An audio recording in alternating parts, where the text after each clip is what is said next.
जय जगन्नाथ सांग माने आमर नुआ यूट्यूब चैनल ओडिशा सरकारी अपडेट रो एही प्रथम वीडियो को आपण मानकु स्वागत। एही चैनल माध्यम रे आपण माने ओडिशा रो समस्त सरकारी चाकरी नुआ सरकारी योजना गुरुत्वपूर्ण डिजिटल सेवा एवं सबुठारु बड़ ट्रेंडिंग न्यूज विषय सबुठारु प्रथमे सठिक भाव रे पाई पारि। तेणु चैनल को सब्सक्राइब करि नियंतु एवं आम परिवार सहित सामिल हो जातु। आज प्रथम वीडियोटी आमर ओडिशार युवपीढ़ी बहुत बड़ खुशी खबर आनी।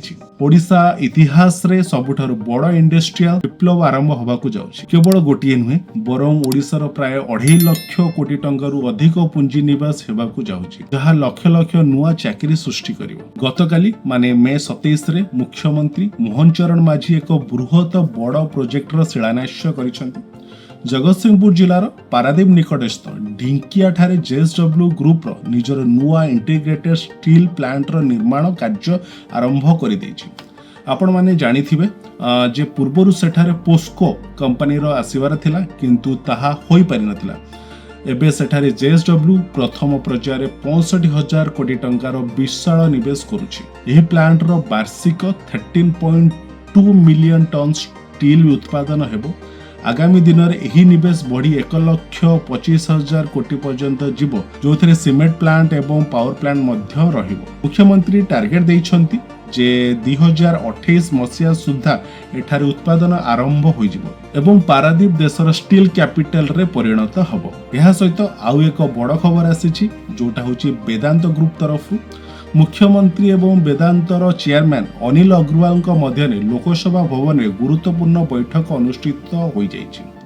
वेदांत आम राज्य में आउ 1 लाख कोटी टंकार नुआ पुंजी निवेश करुछि। एही प्रोजेक्ट अधीन रे रायगड़ा जिलार 60 लाख टन क्षमतार एक नुआ अलुमिनियम रिफाइनरी बसिबो। सेहीपरि ढेंकानाल जिले में 30 लाख टन क्षमतार एक नुआ अलुमिनियम सेल्टर एवं 6000 मेगावाट विशाल पावर प्लांट तैयारी होबार अछि। यहा सहित सेठारे इलेक्ट्रिकल व्हीकल माने ईवी एवं डिफेंस सामग्री तैयारी पई एक अलुमिनियम पार्क मध्य हेबा बहुत बड़ कथा हेउछि। एही प्रोजेक्ट गुडीको जेमिति शीघ्र सरिबो सेथि पई मुख्यमंत्री निजे प्रति 15 दिन रे थरे यार समीक्षा माने रिव्यू करियो बोली घोषणा करिसंती। वर्तमान आसंतु जानिबा सबुठारु गुरुत्वपूर्ण कथा, आपण मन पे एथिरि चाकरी किभଳି भाबरे रहइबो। देखंतु एही प्रोजेक्ट गुडीकर ओडिसार 2 लाख रु अधिक नियुक्ति सृष्टि करिवो।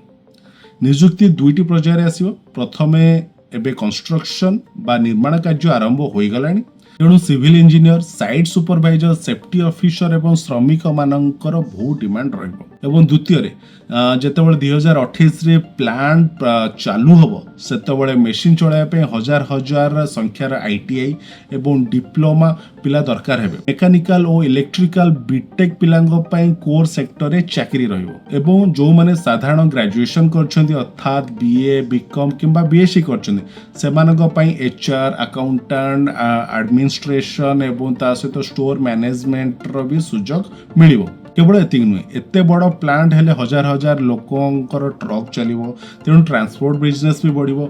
होटेल एवं छोट MSME व्यवसायी मानक पई खूब लाभवान हेबो। सांग माने आपण माने केउ जिल्ला रो ए वीडियोटी देखुछंती एवं आपणकर एजुकेशन क्वालिफिकेशन कोन अछि ताहा तळ कमेंट बॉक्स रे निश्चय लिखंतु।